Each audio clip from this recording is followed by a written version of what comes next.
Those of you who have attended lectures at lunchtime in the AA will know that the lecture hall usually has 2 or 3 people in it for the lecture. Quite often when the person is announced, they realize they're in the wrong place and rush off. But it is typical that the presence of Tony today attracts such a nice and large and indeed distinguished audience. Tony is here as part of the preparations for the show he's curated on Stirling out of the archive, which will be coming to the Tate in the new year, in April. So we look forward to that. And I'm very pleased that within the visit, he's been able to come and give a seminar yesterday for the graduates, and today to give this lecture, a set of reflections on the exhibition. Tony is a very old friend and supporter of the AA. He's now Dean of Cooper Union.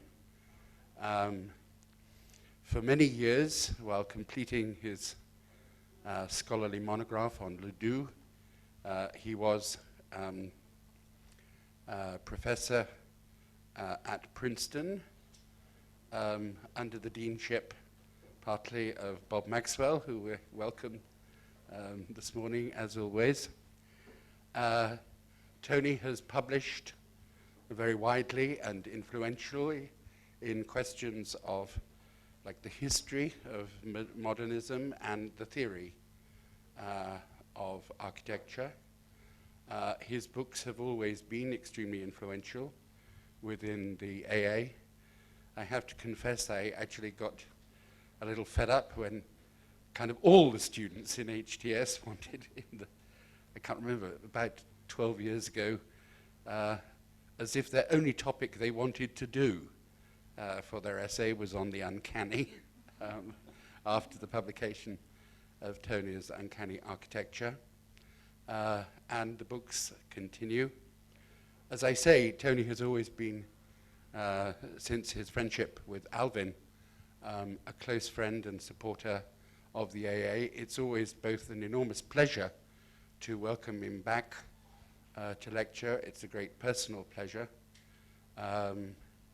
And thank you very much for being able to fit us in. Tony.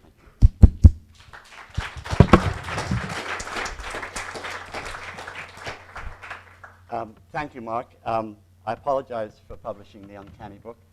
I also had to apologize for publishing the Ledoux book when Michael Graves suddenly shifted his style from white modernism to Ledoux postmodernism. And so I'm responsible for a lot of terrible things. Full disclosure in my relationships with James Stirling, he was a critic of mine at Cambridge in the 4th year. Notably, I remember one thing he said after presenting my 4th year scheme, which was an extraordinary hubristic scheme which destroyed the top easternmost part of Cambridge for a sort of neo-Carnian shopping center.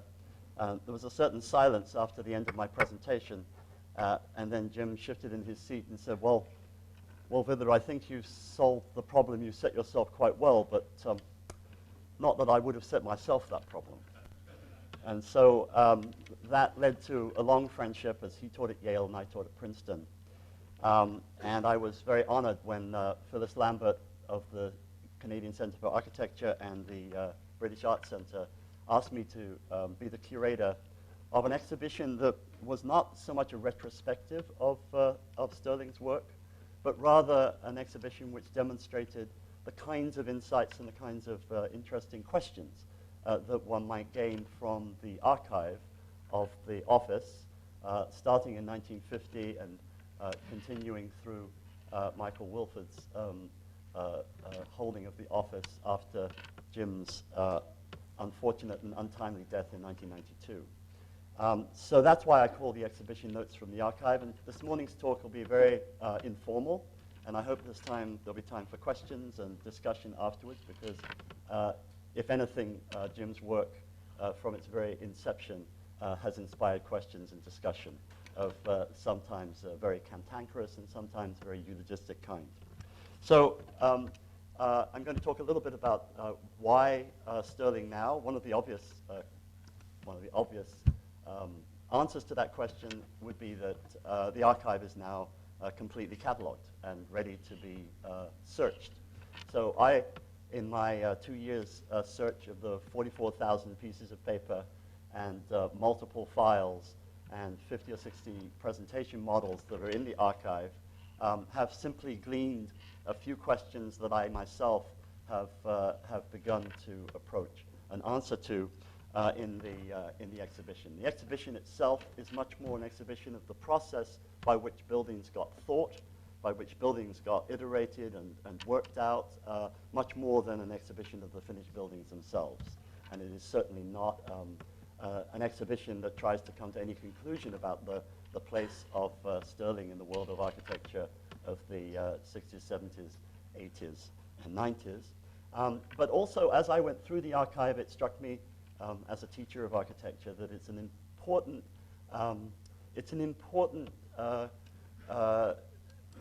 exhibition to put on today, because it demonstrates the power of drawing. The power of drawing in the envisioning, theorizing, and thinking through of architecture. Jim was never thought to be a great theorist of architecture. He was always sort of in competition with other more writerly architects like Aldo Rossi and later people like Eisenman and others.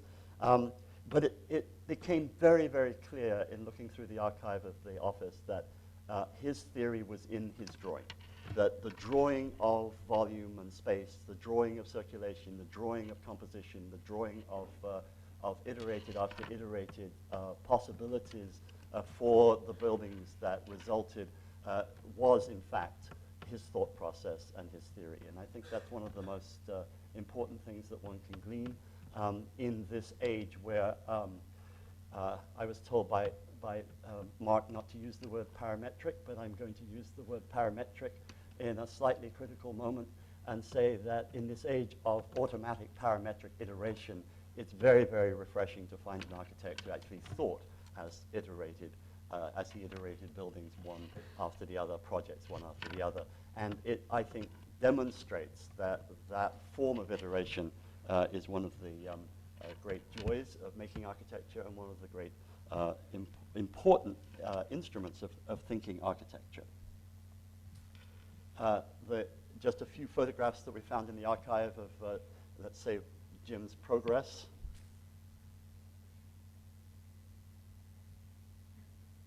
Gets bigger. Jim and Michael. Jim at his desk. Jim by Leon Creer. When Massimo Scolari saw the exhibition and this drawing in the exhibition, he was outraged that someone had had the effrontery to color in Creer's beautiful line drawings. And of course, it was Jim Stirling himself that colored in Creer's beautiful line drawings over the weekends and on summer holidays to Creer's serious discomfort. He also, throughout his life, gained great accolades, the gold medal of the RIBA, the Pritzker Prize.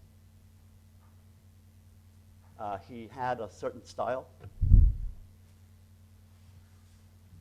and a certain chutzpah.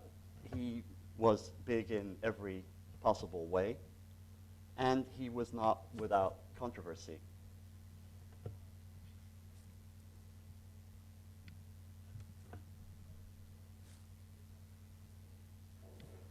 Before I entered the archive, I had two books to rest one's sort of case on, the 1950 to 1974, 1975 to 1992, the black and the white volumes, and of course the small Burkhauser volume that Bob Maxwell put together, as well as a collection of his writings published by Skira, and a book of early projects introduced by Colin Rowe. So there was very little to go on. I had to go through all the early articles in the Architectural Review and in Domus and in Casabella, and also the archive. I'm sorry, this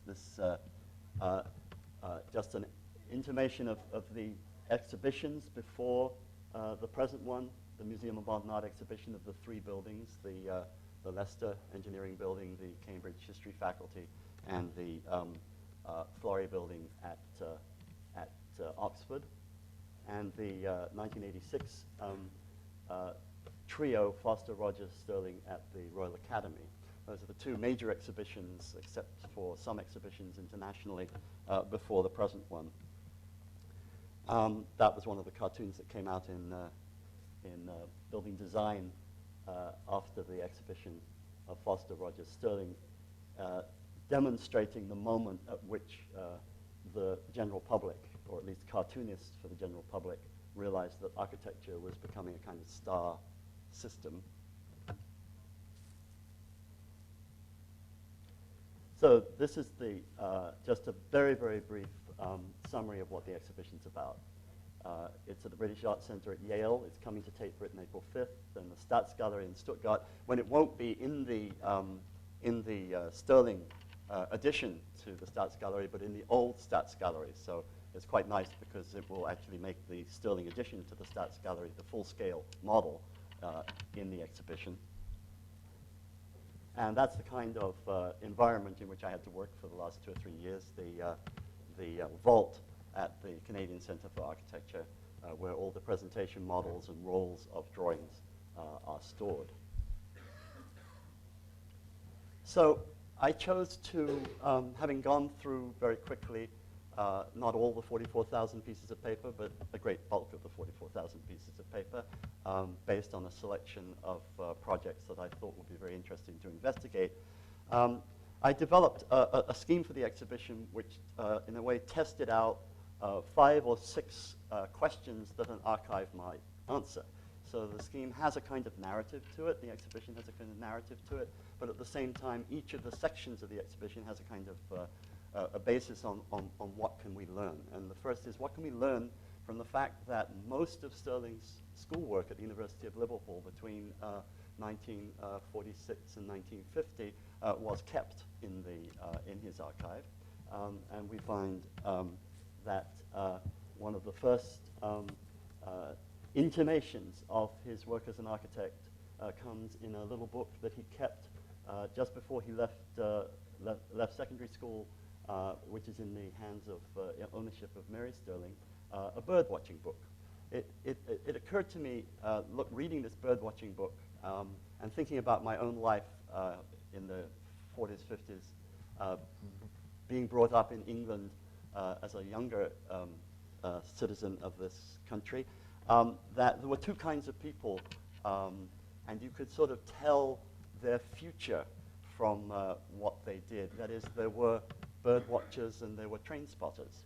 And I'm convinced, actually, that if you ask someone whether he was a bird watcher, he or she was a bird watcher or a train spotter, you can actually trace. And I'm convinced that Foster, at least, was a train spotter and not a bird watcher.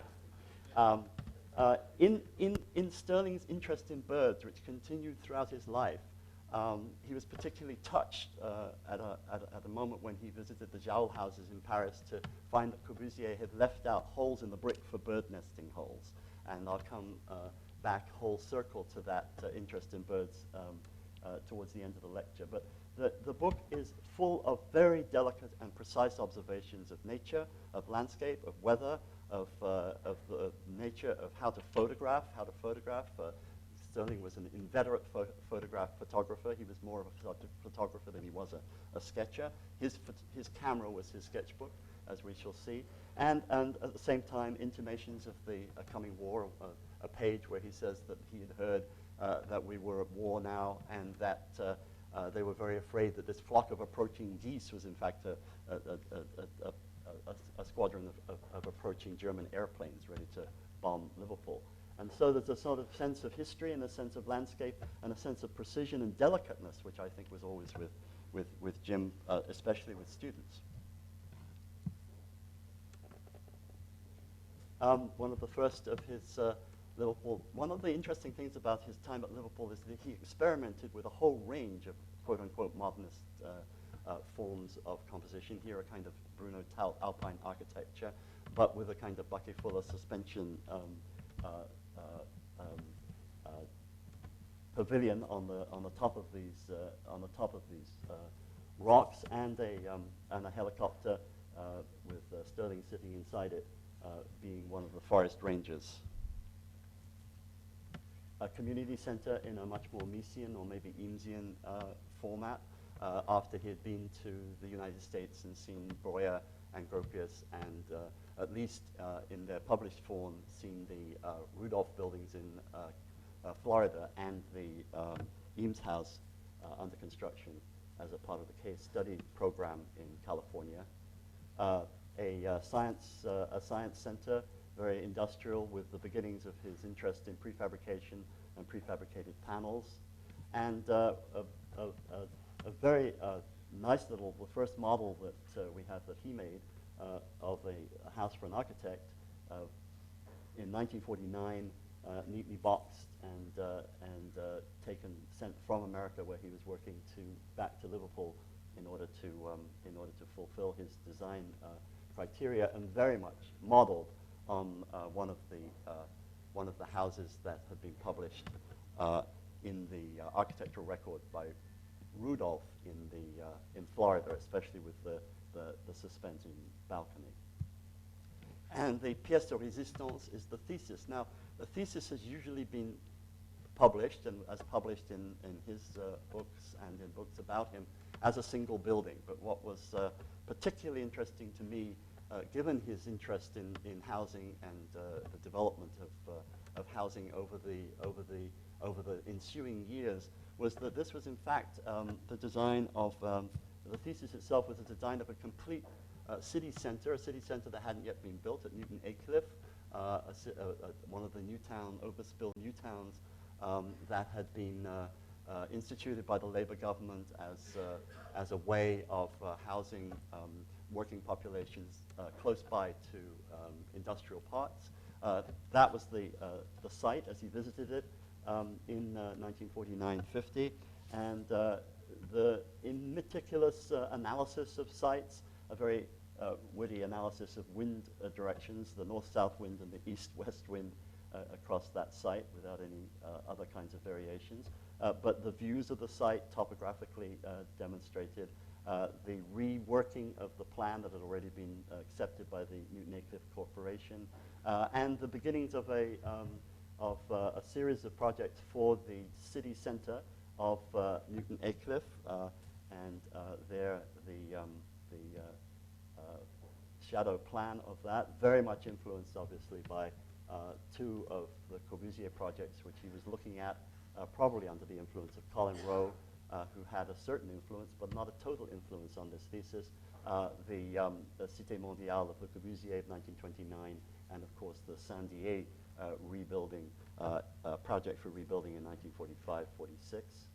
And there the photograph of the model doesn't still exist, but an extraordinary group of buildings, each one mapped out and designed according to a meticulous analysis of their programs, and borrowing, of course, from all the conventions at this point of a kind of British modernism as imported and reformulated from the 30s by immigrants and by British architects, and coming to fruition, I suppose, in some of the work in the 1950-51 South Bank exhibition. But in its use of motifs, in almost each one of these buildings, Stirling exhibits a way of transforming them and putting them to work in a very original way. And each one of these building projects deserves study, especially the City Hall, according to the general plan and section of the Algiers Tower by Le Corbusier, but completely revisited in terms of the new program. And then the introduction in his community center design, one of the buildings in the town center, of color. And one of the things that one realizes that the introduction of color to modernism was for Stirling one of the most important questions of his design. And these colors, which precede the plan of his community center, mapped out in those colors, were not simply to designate functions. They were, as he says in a note, the colors that the rooms were to be painted in. In other words, there were purple rooms for education and green rooms for recreation and blue rooms for inhabitation. And each of those rooms was literally to be painted in those colors. And I'm sure that the same kind of controversy that occurred around the Claw Gallery much, much later in his life because of the colors would have occurred if this community center had been built and painted in these colors. And this tremendous interest in circulation, which continues throughout his life. We have a number of drawings throughout almost every project where he Xeroxes the ongoing plan for the project, and in a little red biro pen traces the circulation in little arrows, almost like birds' feet, tracked through the mud of the Viral. And the first model for the community center, and there you can see that he even models the circulation in three-dimensional relief on the floors of the community center. So circulation and volume, these two things coming together, are some of the most important attributes of architecture for Stirling. And then the extraordinary rendered drawings for the community center, 12 major boards plus another 12 showing the construction details, plus a full book.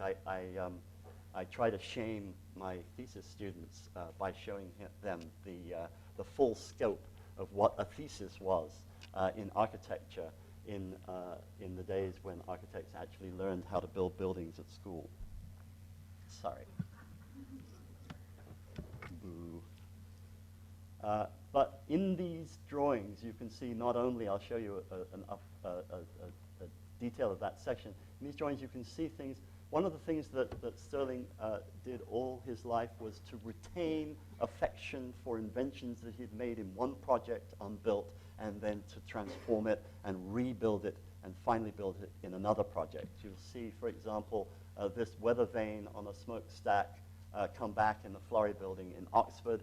You will see the project for the Olivetti headquarters in Milton Keynes, unbuilt, come back in his final great building at Melsungen, the headquarters of Braun. So everything that he invented and didn't build will be built sometime in one way or another.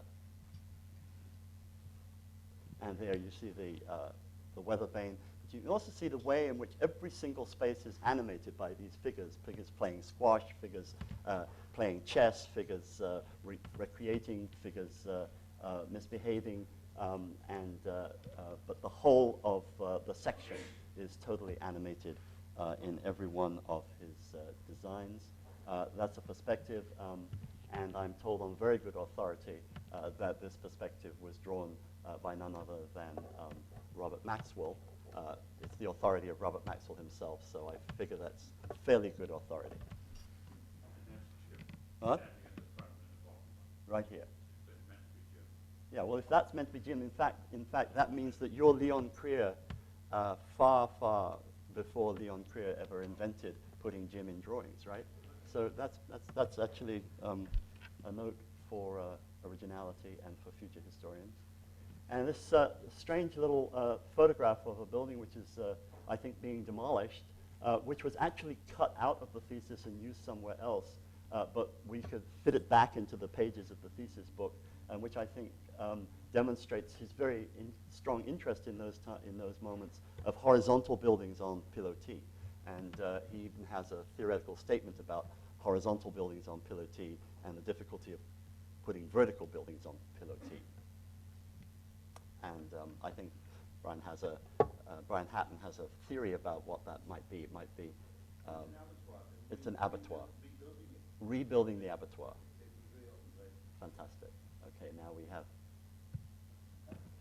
So then the move to London in 1950, and so another question emerges, the question of what to do with these monsters in the room. Le Corbusier, Mies van der Rohe, Frank Lloyd Wright, Alvar Aalto, all lurking, all towards the end of their lives, but still providing models for young architects, and the question of a generation of architects that have gone through the war and are not necessarily entirely content or eager to emulate the masters of modernism, how to develop modern architecture, how to, as Stirling would say, enlarge and increase the vocabulary of modern architecture without losing its values. In his notebooks of that moment between 1954 and 1956, evinces a great struggle to come to terms with the modern movement as it has been and what to do next. He even has this statement that he doesn't even know how it's possible to wake up every morning in England and be an architect, given that there were no great architects that he could see after Mackintosh that populated the modern landscape in England itself. And so there's some kind of aspiration built into these slightly melancholic and struggling comments as he looks very closely at these guys. Of course, that's the heroic period of modern architecture, AD of 1965, edited by the Smithsons, Corbusier and me, still the monsters that you have to defeat in your architecture if you're a younger architect. And much more close to home, the architecture that emerges in this great epoch in 1951, the Festival of Britain, and the South Bank, the architecture of a kind of soft, as Jim used to say, a soft Swedish modern. Banham actually attributed to Jim the statement that William Morris was a Swede. And so there's a sense that in this this architecture in particular, there's some kind of loss of modernist nerve, whereas in this architecture, which was quickly forgotten and temporary and torn down, the Skylon and the Dome of Discovery, there was a certain anticipation which was not present in the way the Skylon, of course, which James Gowan, the future partner of Jim Stirling, worked on, at least graphically. It was Samueli. And the sense of this myth of what England used to be and what England ought to be that was promulgated in the exhibition, the cozy homes and gardens of the middle class situated in the wonderful bucolic rural England, which of course after 1945 was nothing of the kind. And the sense of this generation that there had to be a certain kind of shift and change, a sense obviously that led to the election of the Labour government immediately after the war, a sense that led to the New Town movements and the housing crisis of the 50s, and of course of the whole generation of John Wayne and the generation of the angry young men, including authors of books called Lucky Jim. And that generation banding together in the independent group at the ICA. Here the little collage developed by Richard Hamilton, and where this nice Georgian room was decorated now with all the products of an American utopia, including vacuum cleaners and Spam, but at the same time where the sky, or the ceiling of the room was turned into the sky, which came from a photograph, the first photograph of the Earth from a satellite of NASA, which is published in Life magazine the year before, and communicated to Richard Hamilton by John McHale, who of course later became very close to Bucky Fuller. And so England was torn between this vision of the future, the sense of the future as exhibited in this House of the Future by Allison and Peter Smithson, or this sense of another kind of future, the kind of post-apocalyptic shed, the kind of primitive hut of the post-war, erected by the Smithsons and Ed Paolozzi in the Independent Groups exhibition. Or and there we have of Stirling, McHale, and Magda Cordell. And Stirling's own object that he developed for the Independent Groups exhibition. It's actually a three-dimensional volumetric structure derived from the study of soap bubbles, detergent bubbles. And but what strikes me most is his intense interest in the intersection of volumes in the three-dimensional space that is not only solid space but also negative space. And we see that coming very strongly in his work later. That's the full-scale papier-mâché markup. And then his notebook in those years in London, where he tries to trace through his reading of Gideon and other historians the tracks of modern architecture and the problems of bringing together art, aesthetics on the one hand, and technology and progressive industrial development on the other, a problem that had emerged in the 19th century and, as far as he was concerned, had not been solved by the present, where art on the one side and technology on the other was still divided in what we might call, quoting from C.P. Snow's book of the same year, the two cultures, the divided cultures of science and art in England. And I think it was always Jim's idea to try and bring together the notion of an architecture, which was based on a huge tradition of volumes and spaces and habitation, with a technology that was continuously reinventing itself, whether it's vernacular technology or new technology. Here, visiting Corbusier in Paris in 1955 with Alan Cahoon and David Crow, and his little notes of where the Corbusier buildings are. Visiting Garches. There's Alan Cahoon in front of Joule. And in preparation for his seminal article on Garches to Joule, where he is beginning to investigate the question of vernacular.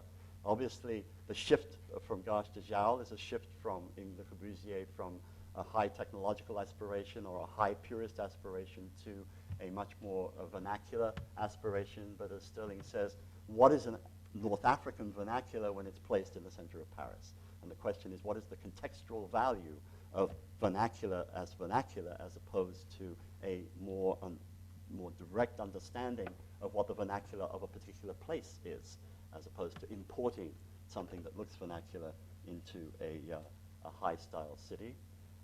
There's Crow and Rowe standing outside the Maison de Verre in a slide taken by Stirling. And then his visit to Ronchon, which again questions the notions that Le Corbusier is putting forward, questions the particular kind of vernacular Le Corbusier is proposing and the particular kind of expressionism that Le Corbusier is proposing. And in a series of photographs, which are then published in the Architectural Review, exhibiting the expressionism of Ronchon and the lack of rationalism. What has happened to rationalism, the crisis, as Stirling says, of rationalism.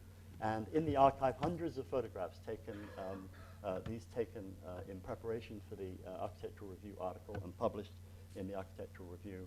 Photographs, lectures, a talk he gave on Corbusier at the ICA on his return from Paris.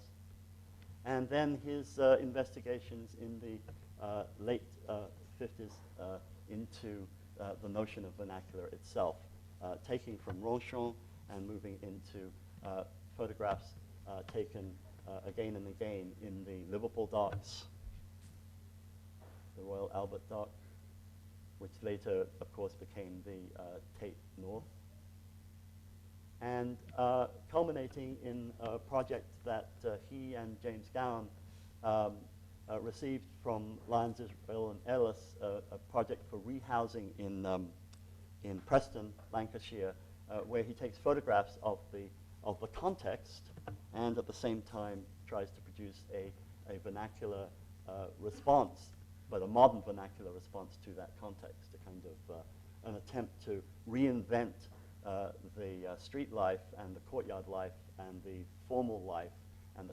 with new technology and new appurtenances for a new society.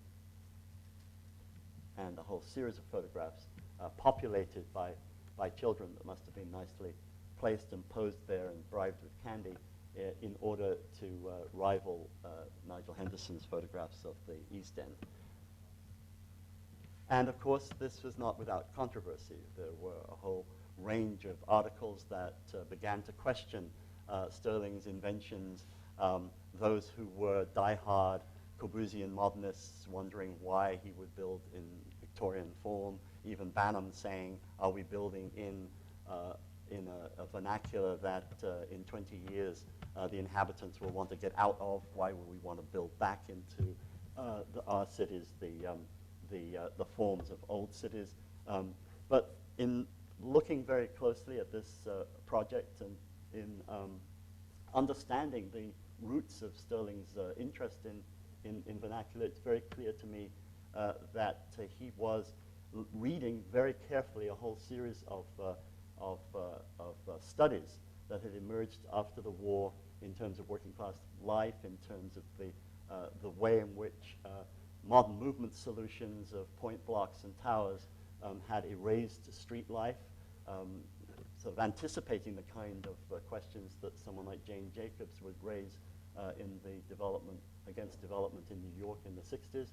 But that Stirling is very, very conscious of the need to encourage street vitality, and I think that at least that aspiration, whatever the successes and failures of the project, must be held for him.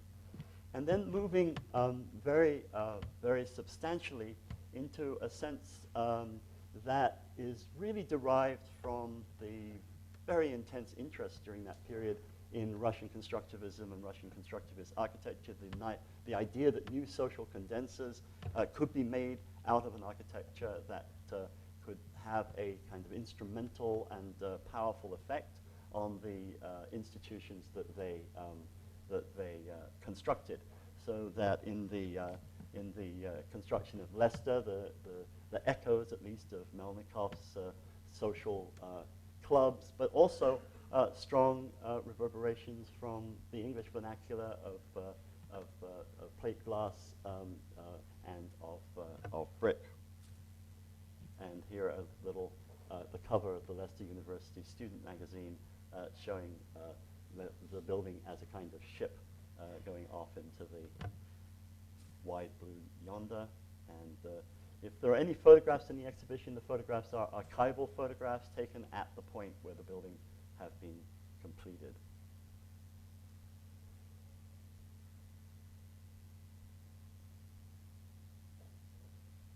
And of course, the Cambridge History Faculty Library, championed by half the faculty, led by Moses Findlay, the American in exile at Cambridge, and deeply opposed by the classicist faculty, and I think still a bone of contention in the history faculty at Cambridge, if not in Cambridge itself.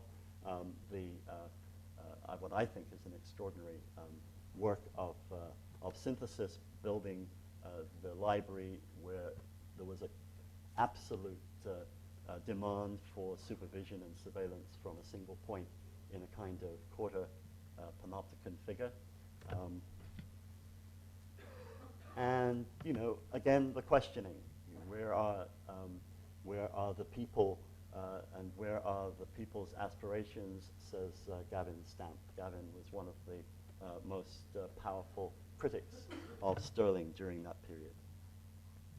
And then the Florey building, and this is one of the first buildings for which we have a whole series of iterations and little drawings which build up to the final new courtyard of Queen's College in Oxford, and the way in which he always came back to looking over the little drawings and sketches and then circling the ones he wanted to develop and wanted the office to develop in red pen or red pencil, and developing perspectives, which then, of course, become the building itself. And, of course, the worm's eye view perspective, again, colored, and this time for the exhibition at the RIBA in 1974. And a number of other typologies experimented with for more industrial and corporate structures. This for the Siemens, for a competition for the Siemens headquarters, where these great cylindrical drums are fitted out with briselae that revolve according to the sun and shade and are computerized.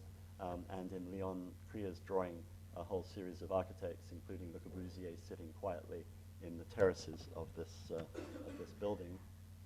The Dorman Long headquarters in the industrial areas of England. The Dorman Long, the model for Dorman Long, which we have in the exhibition, with its expressive nature of steel, and of course its long and interesting section, which is almost exactly parallel to the section of Cedric Price's terminals in his pottery think belt of exactly the same year. So there's an interesting conversation going on in London about the nature of travelators, the nature of movement, the nature of extension, the nature of flexibility, and the nature of industrial architecture, and a collage showing the Dorman Long building in its context.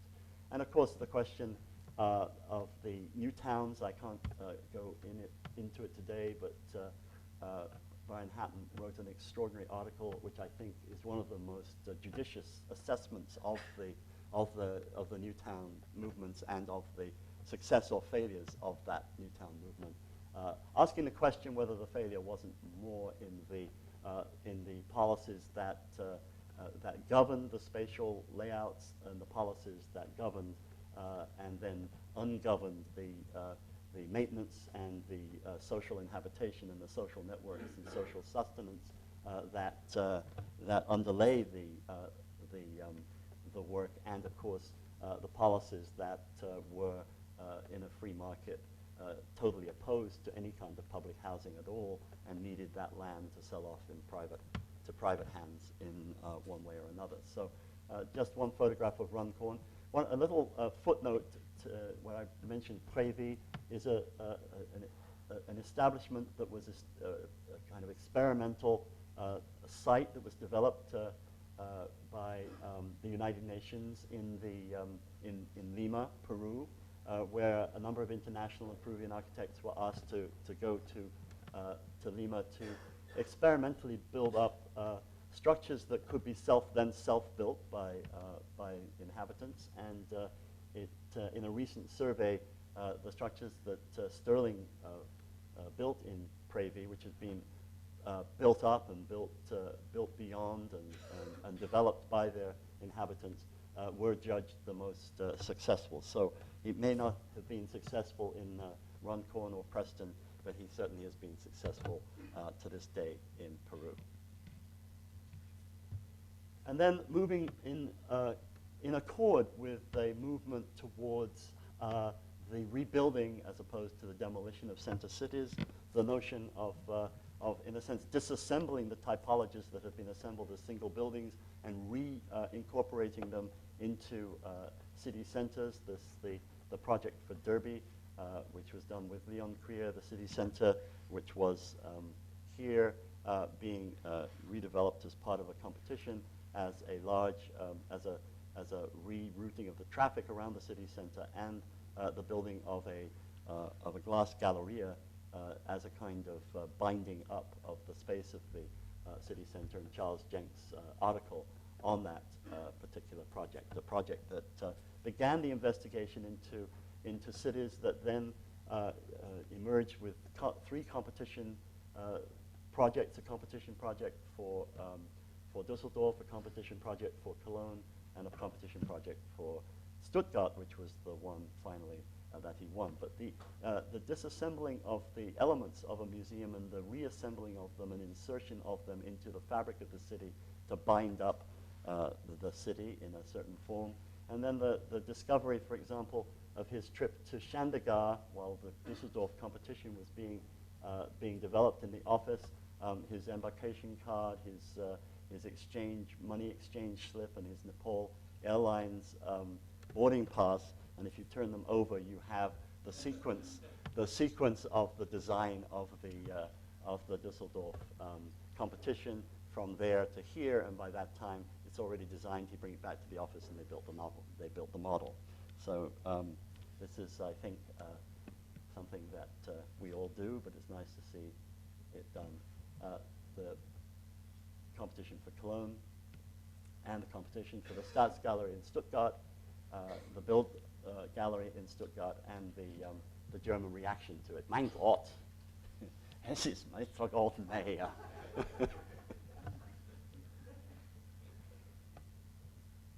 And of course, that movement in the city culminating in the Roma Interrata moment of 1978, based on a kind of idea that Michael Graves and a number of Italian architects and, of course, Colin Rowe had of the Collage City moment.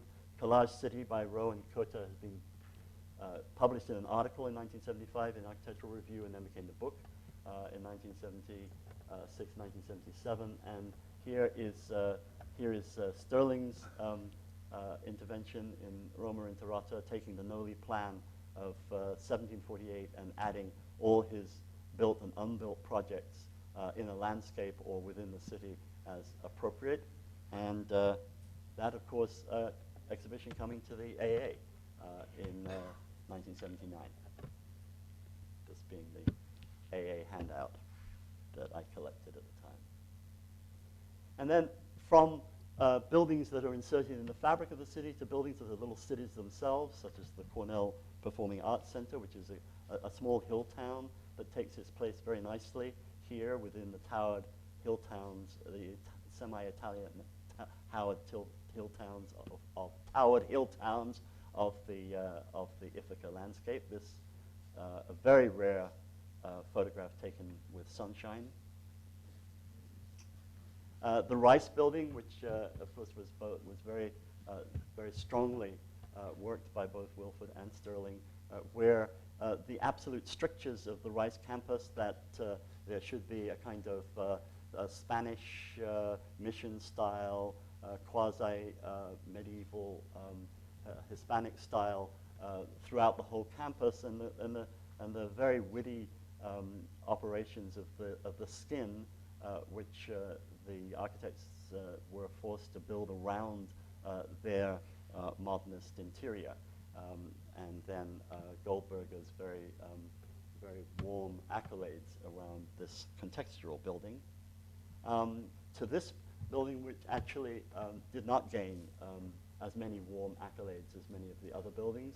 In fact, I was with Mary Stirling last night, and she showed me two very thick printed out volumes of all the press clippings that had developed around the quote-unquote scandal of the Clore building. And we have hundreds and hundreds and hundreds of literally hundreds of designs and drawings trying to get that facade right, trying to get the interior color scheme right, or at least accepted, working with the ceilings, with the little photographs that he had taken of Dulwich Picture Gallery, the Soane Dulwich Picture Gallery, much earlier when it had opened just after the war, and then the entire furore of Colin Amory liking it, and some people not liking it. Gavin, dear Gavin Scamp, yet again. And the last section in the exhibition is about, I just selected 3 projects where the intense focus on iterating different kinds of parties, different kinds of projects in order to develop options and then developing to the final project were very clear. One was the Wissenschaft Kolleg in Berlin, where lots of preliminary drawings led to a whole set of possible type forms for the organization of the site, and then the final working where the actual, again, the building becomes a kind of little town or little forum of itself with a stoa, obviously a reference to the stoa of the Altus Museum, an amphitheater, the old social services building, a little a castle which wasn't built, and a basilica. So there's a sort of the sense that frustration in this project with a program which was all hundreds and hundreds of small offices and gave no kind of programmatic or volumetric form, but then, okay, let's make a little city out of it no matter what. And the building of that with its post-Renaissance stripes. And then the Latina Library, which was not built, and which very many very beautiful drawings, exploring the great vernacular shed roof of sort of the barns of the Romagna, and then the cylinders of the libraries themselves, taken from, of course, the British Library. And then the competition for the Bibliothèque Nationale, where he actually is not that well known, but he was actually among 3 projects that gave him second prize. So it was basically, he was very close to building the Bibliothèque Nationale in a slightly different form to that which was built with their rather sterile corner bookcases on a platform by Perrault.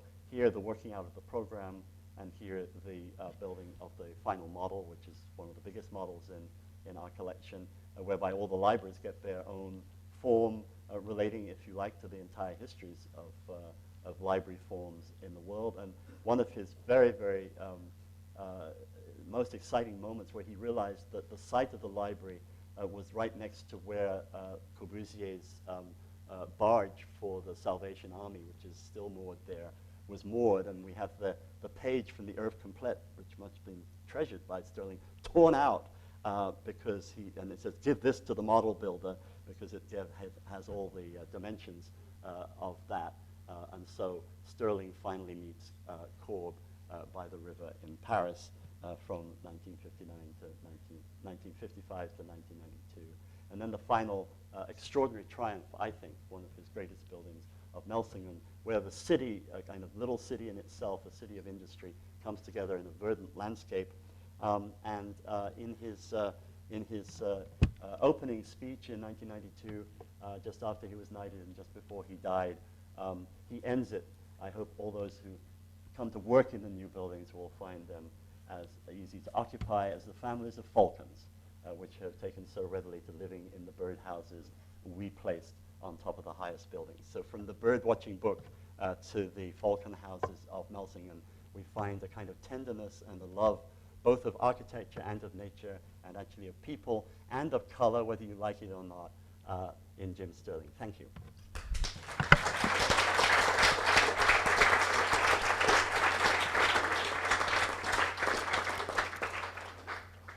Okay, we have some time for questions.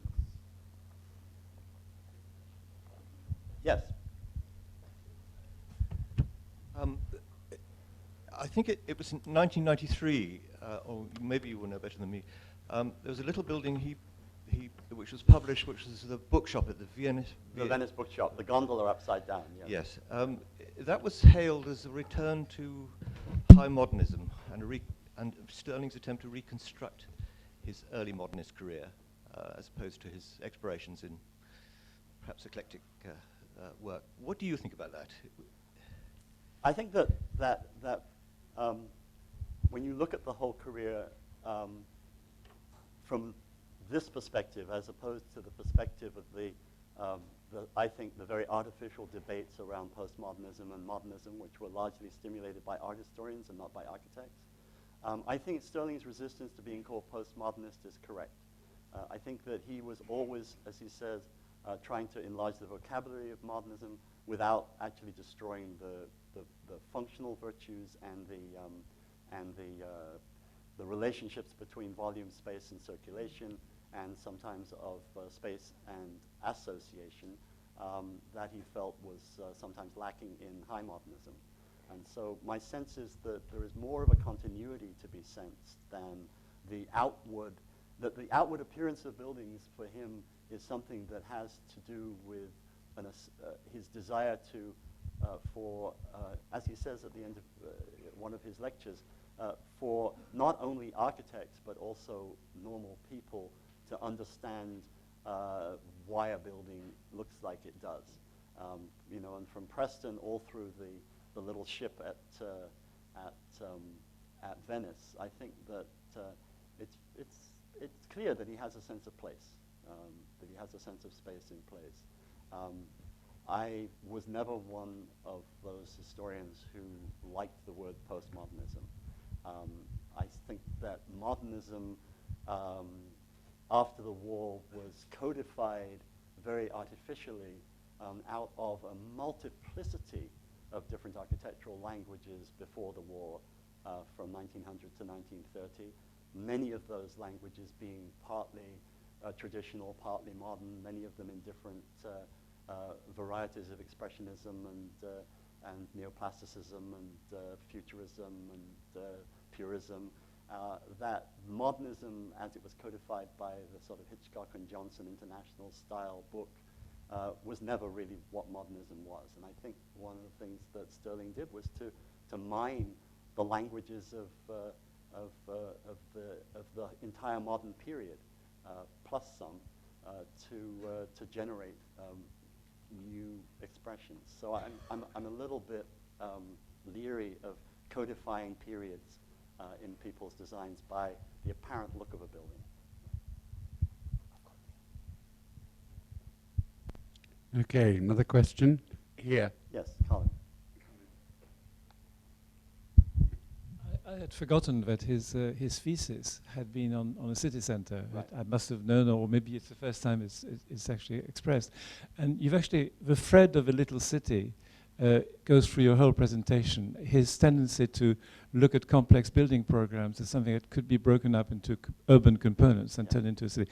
Was he actually ever approached to work on an urban scale rather than having complex buildings turned into little cities? Well, there are some wonderful models and projects which I didn't have time to show today, but some of them are in exhibition, like the very large Florence, an official sort of a business center and city center for Florence, taken out of the center of Florence, which he turns into a whole city in itself. Whether or not and there were very many projects in the Emirates and North Africa that were large urban projects, which were sketched out but never actually came to fruition. Yes, he was often both approached and went into competitions for those. And that would be probably could be a whole nother exhibition, in fact. But you're absolutely correct that that's the thread that I detected as we went through, a very Albertian thread, actually. A city is a large house, and a house is a small city. Another question?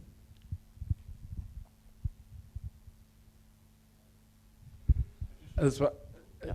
is Ellen? No, at the back. I'm not overly familiar with Stirling's work, but I remember seeing a project he did using prefabricated units that were really bold colours. And I was just wondering about his approach to materiality and how that, if that changed. He was always experimenting with new forms of prefabrication and construction, sometimes with not too successful results. But the prefabricated units you saw were those for the second stage of Runcorn, and they were prefabricated in sort of reinforced polystyrene glass, or whatever they're called, PVC or whatever, and in bright colors.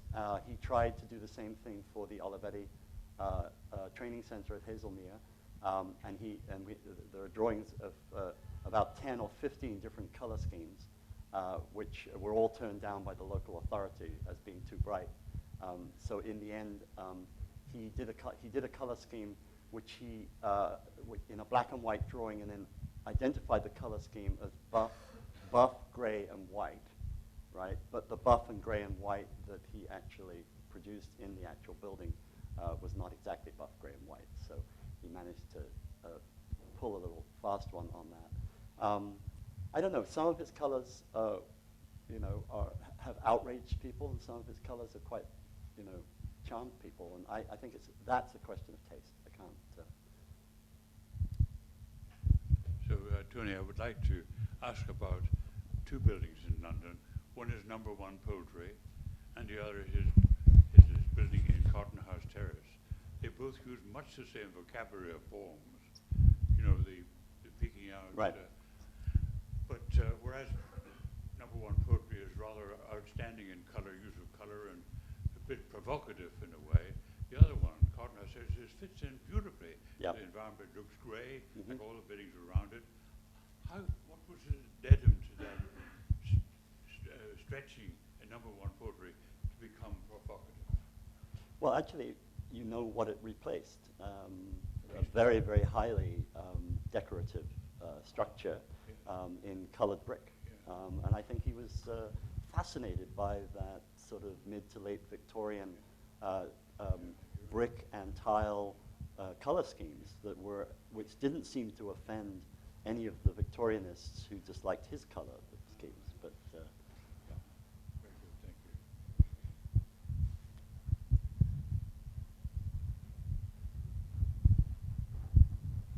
Just a quick one. You identified the Melnikov influence and the sort of Russian constructivist. Did this ever come back in his vernacular of architectural styles? not sure. I have to think about that.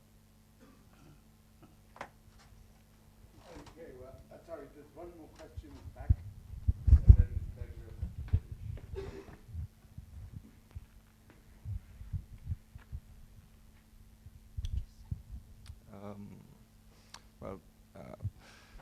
Thanks very much for that. I can't hear. Can you? Is Yeah, it this now. a bit better? Yeah. All right. I just have a question relating to considering Stirling in relation to figures like Leslie Martin and Sandy Wilson, and the notion of the other tradition of modern architecture that I think Sandy Wilson talks about. Do you have a particular view in regard to this? Well, I think thanks a lot for the one had to expand that to his relationships to other figures like Norman Foster and Richard Rogers, right? Which is yet another tradition of modern architecture. I think there were to study the ways in which architecture was thought, say, circa 1955 in England, is very interesting. The divergent propositions that architects like, of course, Leslie Martin was older. He was more of a patron to the younger architects. But architects like Foster, Rogers, and Wilson, and Stirling, and the Smithsons, right, all began to take up very not always convergent positions towards the traditions that they saw emerging from modernity and modernism. And so if you look at what Banham is writing in terms of a kind of progressive technology at that point, or what Summerson is writing in terms of programmatic unity at that point, or what Wilson is writing in terms of the phenomenology of Norberg, Schultz, and Aalto at that point, you will see a whole range of potential avenues which are then explored by many of the architects that we talked about. Brian? It's just a very quick. It's about material and about this other tradition. My observation from looking at his photographs and his early drawings and his work is that time and again, throughout his work, unlike the people who went really high-tech, who really went into lightweight and metal superstructures, Stirling was always interested both in earthworks and in superstructures. His photographs in the Liverpool docks time and time again set up some kind of machinery, metalwork, superstructure against the background or upon the base of stonework and earthworks. And I think this distinguishes him from architects. And that's at Leicester too, and at many of the projects. And he keeps playing with this heavy light, heavy, again and again. Yeah. And I think what unifies the whole is his absolute sense of the need to produce volume as opposed to indeterminate or infinite space. And so rather than the domino house, it's a closed volume that he's interested in understanding as a programmatic unit, which then has to be composed and intersected and joined and circulated through in order to build up a composition, I think. Yeah. Thank you. Okay, we're going to have to end